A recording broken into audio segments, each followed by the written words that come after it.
Hoje, dia 9 de setembro, é o Dia Nacional e Latino-Americano da Epilepsia.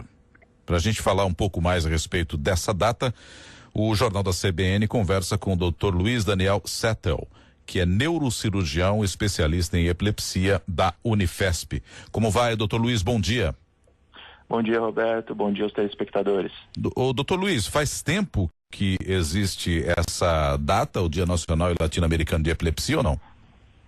Já tem vários anos e é uma data que nós usamos, entre outras datas no ano, é uma data que a gente usa para relembrar a importância de se tirar o preconceito sobre a epilepsia.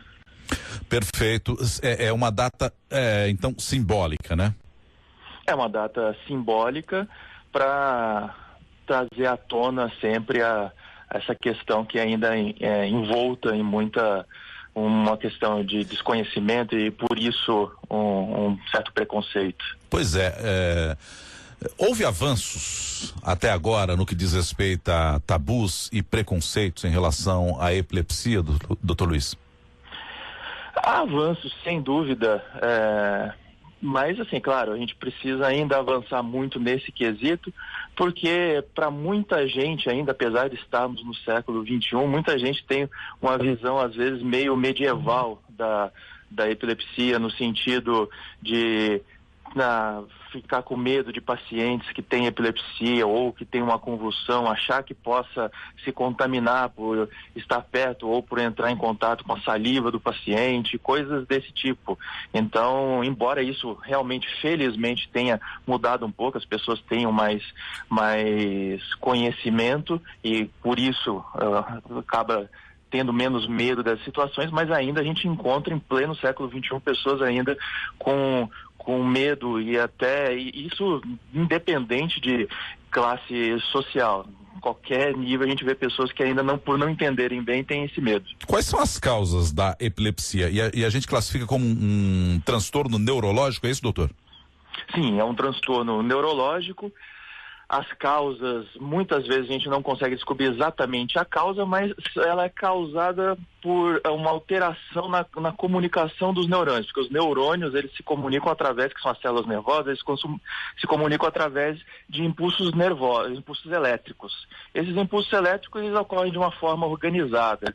Quando, por algum motivo, essa comunicação ou ela é mais intensa ou ela aumenta a quantidade de descargas de uma forma que eles não conseguem lidar com isso, aí acontece a epilepsia, que existem várias manifestações da epilepsia, desde um quadro convulsivo, aquele que talvez chame mais atenção, onde o paciente perde a consciência, vai ao solo e se debate, até outros tipos de manifestações, como ele pode até permanecer consciente e apenas movimentar o braço, por exemplo, de uma forma incontrolada, ou às vezes ele para, não se debate, mas ele para, fica olhando para o vazio, como se estivesse olhando para o infinito ali por alguns segundos ou minutos, e depois volta ao normal. E eu posso ter uma convulsão e não ser epilético também? Exatamente. Nem todas as convulsões, na verdade, assim, nem todas as manifestações da epilepsia são convulsões e nem todas as convulsões são epilepsias. A rigor, qualquer pessoa pode ter uma convulsão na vida e nunca mais ter. E isso não a torna um epilético. E existem outros problemas que podem levar a convulsões, às vezes intoxicações por drogas ou, às vezes, quadros infecciosos podem causar convulsões e esse paciente não é necessariamente epilético. Entendi. Como é que é feito o diagnóstico da epilepsia, doutor Luiz? A epilepsia, basicamente, o diagnóstico é clínico. Você conversa com o paciente, é muita história, você vê detalhes a respeito das crises. Muitas vezes, quando o paciente não perde a consciência durante a crise, às vezes é importante você conversar não só com ele, com a família também, que vê as crises. Exame físico, geralmente esses pacientes eles têm um exame físico e neurológico normal, então ajuda pouco, é basicamente história. Em alguns casos que é um pouco mais difícil, você precisa lançar mão de exames complementares, como ressonância de crânio, como eletroencefalograma e outros, mas isso é mais raro. Geralmente 90% dos casos você diagnostica com a história e exame físico. E ela se manifesta em qualquer idade ou desde criança já se percebe se a pessoa tem esse distúrbio ou não? A rigor, ela pode acontecer em qualquer idade, embora seja mais frequente começar ainda na infância, em torno de 60%, 70% dos casos começam ainda na infância, mas ela pode se manifestar em qualquer época. Geralmente, essas que manifestam na infância são as que a gente, às vezes, não consegue diagnosticar a causa exata, porém, uma boa parte delas a gente associa a problemas durante ainda o pré-natal. Às vezes a mãe tem uma infecção e durante a fase de desenvolvimento do cérebro, isso pode causar lesões que levem à epilepsia.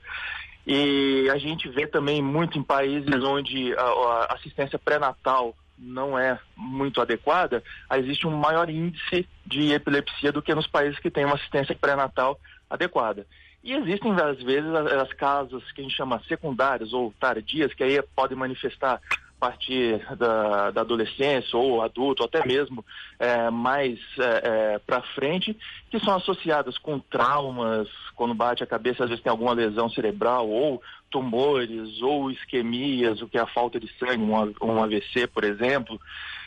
Isso pode levar também a quadros de epilepsia. O tratamento, doutor Luiz, faz com que a pessoa tenha uma vida absolutamente normal, desde que tome ali todos os medicamentos recomendados, e assim, nós aqui no Brasil estamos absolutamente equipados para o tratamento da epilepsia. Qual é a impressão que o senhor tem?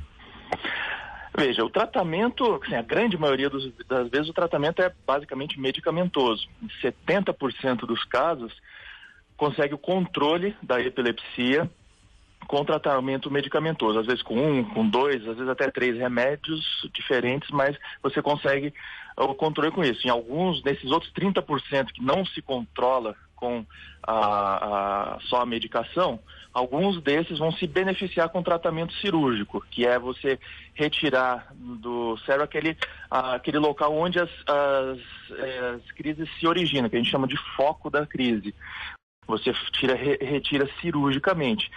E o importante é ressaltar que é o que a gente fala de controle, não de cura da epilepsia. O que a gente tem na epilepsia é um controle. E sim, o paciente que tem o controle da epilepsia, ele pode ter uma vida normal.